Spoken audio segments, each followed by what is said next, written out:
There is a sound I will never forget as long as I live.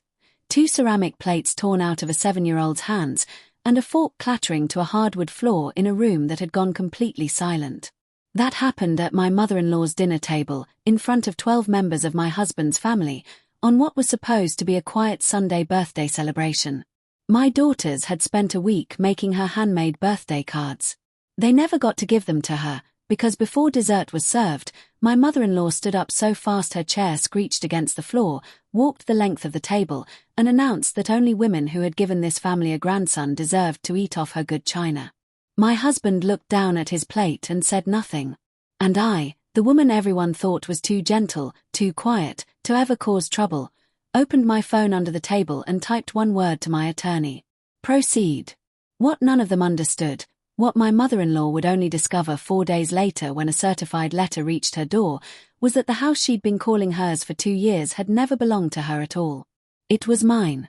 And I was done being generous to a woman who had spent 9 years teaching my daughters they didn't belong. Stay with me, because to understand what that one word cost her, you need to understand everything that came before it. My name is Odalis. I'm 34, and for most of my adult life I believed the worst thing about my marriage was sitting through my mother-in-law's dinners twice a month. I was wrong. The worst thing was how long I let her sit at the head of it. I married my husband Griffin 9 years ago. He was warm and funny and easy to love. For the first 2 years, his family felt like something I'd been missing my whole life. I grew up without much extended family of my own, so when his mother, Elsa, hugged me at our engagement dinner and called me the daughter she never had, I let myself believe her completely. I didn't yet understand that Elsa collected people the way she collected her wedding china. Beautiful when it served a purpose, and put away the moment it stopped being useful to her. The first crack came when I was pregnant with our older daughter, Marie-Sette. At a family barbecue, Elsa asked whether we'd consider trying again for a boy, as if the baby I was carrying had already disappointed her. I laughed it off, the way women are trained to laugh off things that were never funny. Griffin apologized for her privately that night, which was easier than ever confronting her directly. That pattern, apologize in private, confront never, would define the next 9 years of our marriage.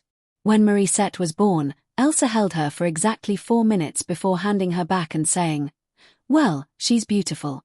We'll try for the real thing next time." I repeated those words to myself in the shower, in the car, in the quiet minutes before sleep, trying to convince myself I'd misheard her. I hadn't. 3 years later, when our second daughter Tansy arrived, Elsa didn't even come to the hospital. She sent a card instead. "Congratulations on your daughter. God has a plan." I still don't know what she meant. But what happened next left no room for interpretation at all.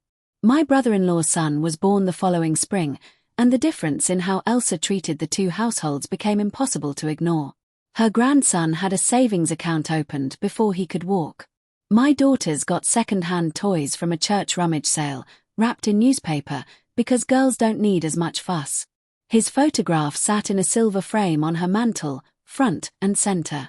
My daughter's school pictures stayed tucked in a drawer that never seemed to open for company. Griffin saw every bit of it. He never once said a word to his mother. And here's the part that still keeps me up some nights: this was never only a story about a cruel mother-in-law. It was also a story about a husband who mistook his own silence for peace, while his daughters quietly learned exactly where they ranked in their grandmother's heart. Every time I brought it up, Griffin gave me the same words. "She's from a different generation. She doesn't mean it the way it sounds." I believed that excuse until my daughters were old enough to notice the difference themselves. Marie-Sette was 7 the first time she asked why Grandma Elsa loved her cousin more. I told her that wasn't true, that Grandma just showed love differently. I hated my own voice as I said it, because I was lying to my child to protect a woman who never once protected her in return. There was a Christmas, 2 years before everything changed, I still think about. Elsa wrapped a bicycle, building blocks, and a remote control truck for her grandson. My daughters got one identical, unwrapped gift each in plain tissue paper because it was simply easier that way.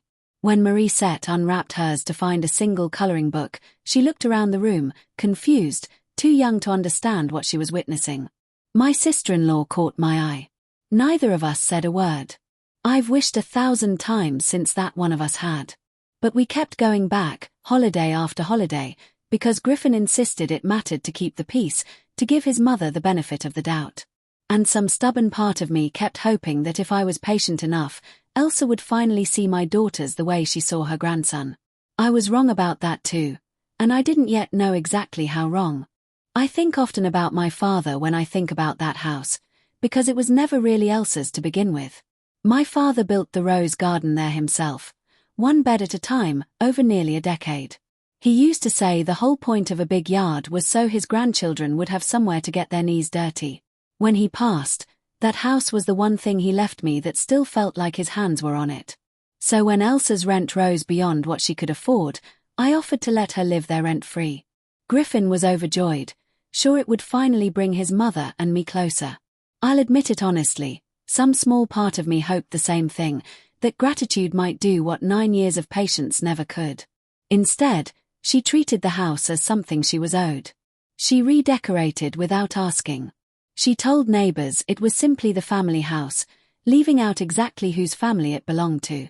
And in 2 full years living inside my father's rose garden, she never once invited my daughters over to see the garden their own grandfather had planted for them.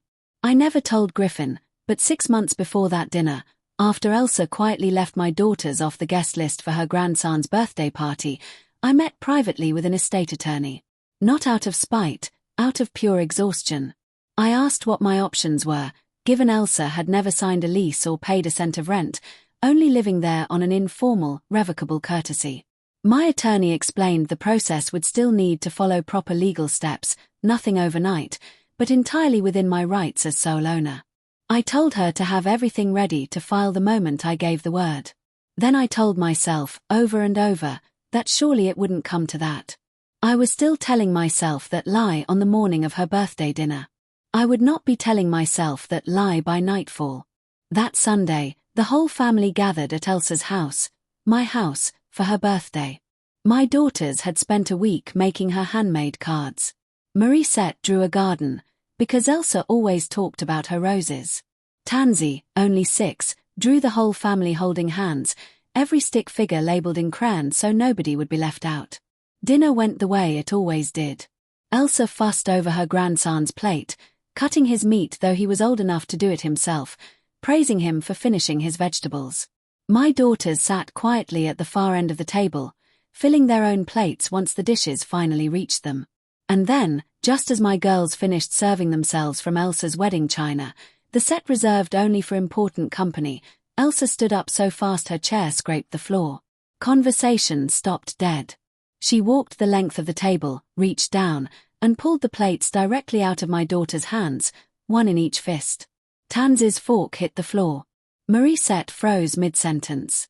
"These are for real family," Elsa said, loud enough for the whole table to hear, holding the plates against her chest like she was rescuing them from something dangerous. "Only women who've given this family a grandson get to eat off my good china.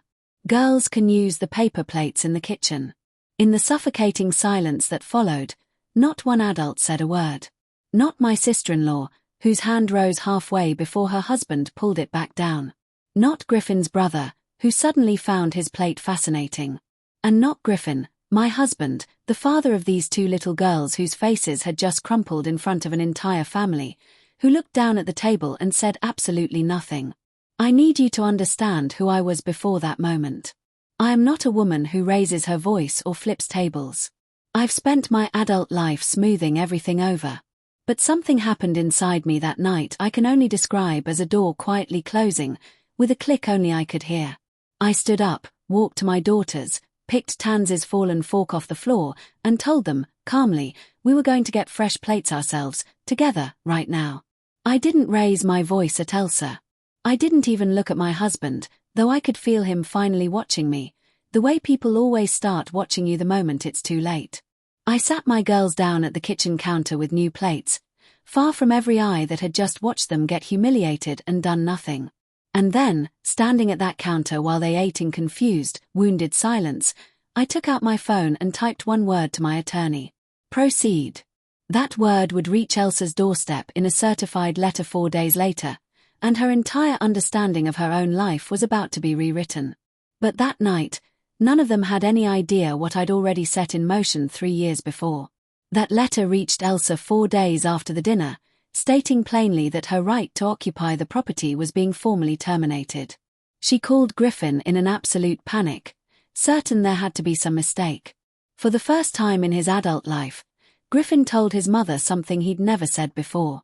He told her the house had never been hers, it belonged to his wife, who had every right to end an arrangement she'd extended out of pure generosity. And if she wanted to understand why this was happening now, she should think back to a dinner table, 2 little girls, and a pair of plates that had suddenly become too good for them. Elsa tried everything after that call. She showed up unannounced at our door, insisting there'd been a misunderstanding, that surely we could discuss this like family. I told her discussing things like family was precisely what she'd refused to do at her own dinner table. She called Griffin's brother. She called me directly, cycling between outrage and tears, insisting she hadn't meant it the way it sounded, the exact excuse Griffin had made on her behalf for 9 straight years. I told her I understood completely, because I, too, hadn't meant to offer free housing indefinitely, and I, too, was allowed to change my mind about generosity that had never once been earned. She even hired her own attorney to challenge the notice. My attorney's response was simple and airtight. There had never been a lease, never been rent, nothing beyond a verbal courtesy revocable at will, exactly as the law allowed. Her attorney dropped it within a week. In the end, it was exactly what it had always been. My house, my decision, a courtesy that had simply run out. What none of us expected was what happened next. My sister-in-law came to see me privately and told me something I'd never known. Elsa had made nearly identical comments to her years earlier, before her own son was born, back when she wasn't sure she could have children at all. She'd never told a soul, and watching my daughters at that table finally gave her the courage to speak up. Within days, word spread through the family group chat, and cousins I hadn't spoken to in years messaged me privately, some with quiet stories of their own about Elsa's favoritism. Not everyone saw it that way. Elsa's sister called me furious, saying I'd humiliated an old woman over hurt feelings.